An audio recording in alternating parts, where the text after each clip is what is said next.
Di dunia ni duk sat ya. Tidak ada kehidupan yang paling sat kita duk menekan hidup di muka dunia dibanding hidup di negeri akhirat.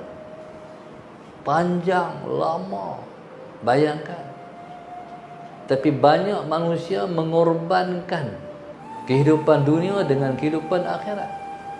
Tak semayang, tak puasa, buat jahat, berdosa. Allahu Akbar. Mu tak padan nak tunggu dia.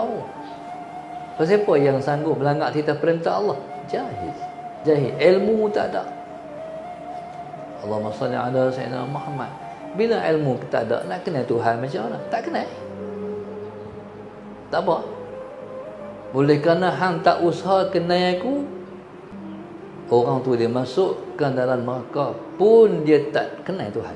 Dia dilontarkan ke dalam neraka. Neraka ni warna hitam. Api dia warna hitam.